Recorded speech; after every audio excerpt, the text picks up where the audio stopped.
제주 비양도 인근 해상에서 어선이 침몰하는 사고가 발생했는데요. 해경이 실종자 수색 작업을 벌이고 있습니다. 함흥구 을지대학교 바이오공학부 안전공학 전공 교수와 전화 연결해서 자세한 상황 좀 짚어보겠습니다. 교수님 안녕하십니까?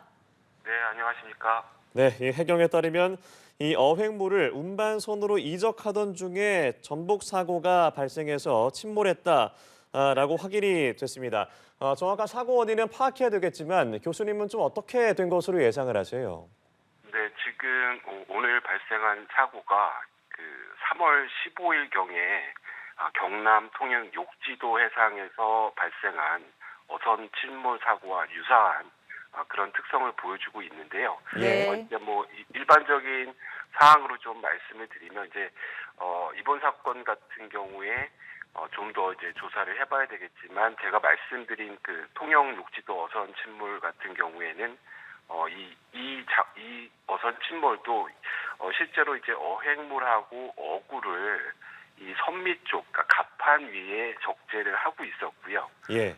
이렇게 이제 이 선창이라든가 이 배 바닥 부분에 이런 어획량이라든가 이런 것들을 이제 보관을 해야 배의 이제 복원력이라고 하는 부분들이 충실하게 동작을 하게 되는데요. 예. 지금처럼 만약에 이제 해당 사고 선박도 이렇게 그 갑판 위에 특히 이제 선미 쪽에 이렇게 이제 어구와 같이 이렇게 보관을 하고 있던 상황이라고 한다면 해당 그 통영 사고 같은 경우에 이 복원력을 상실하면서 이제 순식간에 이제 뒤집히게 됐고요. 전복이 되면서 불과 한 2, 3분 안에 이렇게 침몰이 된 걸로 이렇게 알려주고 있기 때문에 아마 이번 조심스럽지만 이번 사고도 그러한 어떤 배의 복원력 상실에서 사고가 나지 않았나 이렇게 보고 있습니다. 예.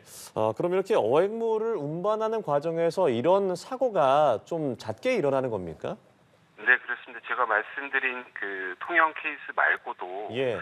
이렇게 그 해양에서 특히 이제 어선에서 아무래도 이제 조업 상황들이 좀 시간에 다치다 보니까 이렇게 이제 정확하게 이 선창에 보관하지 않고 이렇게 갑판 위에 이렇게 야적을 하다가 이렇게 지금처럼 이렇게 전복되는 이런 사고들이 굉장히 자주 발생을 하고 있습니다. 네. 어획물을 운반한다는 게 어찌 보면은 좀 그래도 상대적으로 얕은 바다에서 진행되지 않을까 싶은데 이게 깊은 바다에서도 진행될 수 있는 겁니까? 네, 그렇습니다. 바닷물의 수심이 얇고 깊음보다는 일단은 네. 보통 이제 일반적으로 이제 경매가 시작되는 시간들을 맞추려고 네. 이렇게 조업 중인 이런 선박에서 또 이제 운반하는 이런 선박들로 이렇게 어획물을 이제 이송을 하게 되는데요. 이런 과정에서 말씀드린 대로 이제 보통 이제 이러한 어구들이 굉장히 무게가 많이 나가고요. 거기에 이제 이 어구 안에 이제 어획물이 같이 적재가 돼 있는 상황이라고 한다면 불과 한 1, 2m 정도의 어떤 파도라든가 이런 부분들이 닥쳤을 때도 쉽게 무게 중심을 잃을 수가 있거든요. 그래서 이런 부분들에 대한 좀 정확한 어떤 수칙이라든가 이런 것들이 이렇게 조업하시는 분들한테 정확하게 좀 홍보와 교육이 필요한 시점이라고 보여집니다. 네, 시간대 말씀을 해주셨지만 한 새벽 4시 반쯤에 신고가 접수됐습니다. 그러다 보니 좀 수온도 낮았을 것 같고요. 수색에도 힘겨움이 있었을 것 같은데요. 네네, 그렇습니다.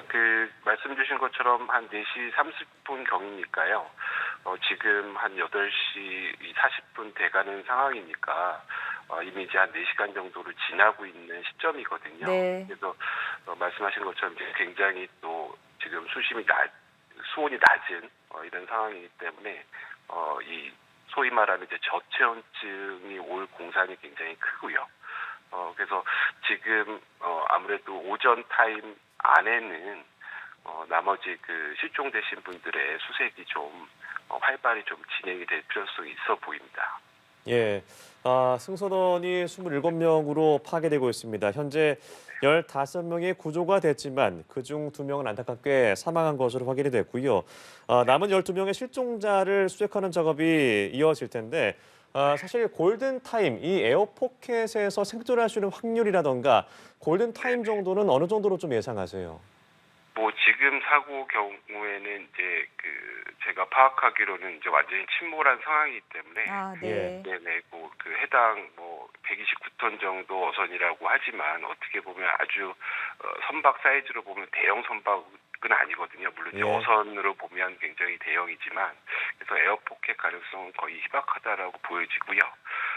기본적으로는 이제 아무래도 이제 바다나 이런 부분으로 이제 부유하는 떠내려가는 형태, 그러니까 구명조끼를 제대로 착용을 했다라고 한다면, 그래서 지금 구조되신 분들 반경에서 좀 수색 범위를 좀 넓혀서 지금 민관군이 합동으로 이제 수색을 하는 걸로 알려져 있는데 좀 더 좀 짜임새 있게 어떤 위치를 나누어서 좀 이렇게 수색을 할 필요성이 있어 보입니다. 네, 현재 파도가 그리 높지는 않은 상황으로 좀 파악됩니다만 이렇게 완전히 침몰한 상태에서 수색을 하려면 그 범위 자체를 어느 정도로 생각을 해야 됩니까? 지금 조류의 유속을 정확하게 이제 판단을 해야 될 거고요. 네.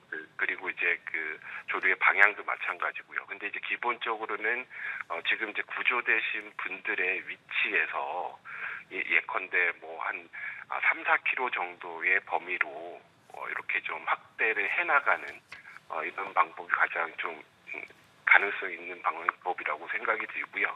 어쨌든 이제 대부분 구조되시는 분들의 위치로 나머지 지금 실종되신 분들도 그 유속이라든가 방향에 의해서 떠내려갈 가능성이 높기 때문에 해당 부분을 좀 면밀히 집중 수색할 필요가 있어 보입니다. 예, 윤 대통령도 관련 내역을 보고를 받고 가용 인원, 자원을 총동원하라고 했습니다. 사실 지금 해가 뜨고 구조 작업이 그렇게 어려운 상황은 앞서보다는 아니겠지만 그래도 구조하면서도 또 위험한 상황들이 벌어질 수 있지 않습니까? 어떤 점을 좀 주의해야 될까요? 네, 그렇습니다. 지금 말씀드린 것처럼 이제 여러 기관과 또 다양한 종류의 이제 선박에서 구조 활동들이 이루어지기 때문에 이분들 간에 서로 이제 커뮤니케이션을 충분히 할 필요성이 있겠고요. 그래서 그런 어떤 짜임새 있는 앞서 말씀드린 대로 이렇게 좀 구역을 나눠서 겹쳐서 선박끼리 충돌을 한다든가 이런 부분들을 좀 최대한 배제를 하면서 수색 작업이 이루어져야 될 것으로 보여집니다. 네, 12명의 실종자가 남아 있습니다. 무사히 구조되길 바라면서 오늘 함은구 교수와 함께 전화 연결해봤습니다. 고맙습니다. 네, 감사합니다.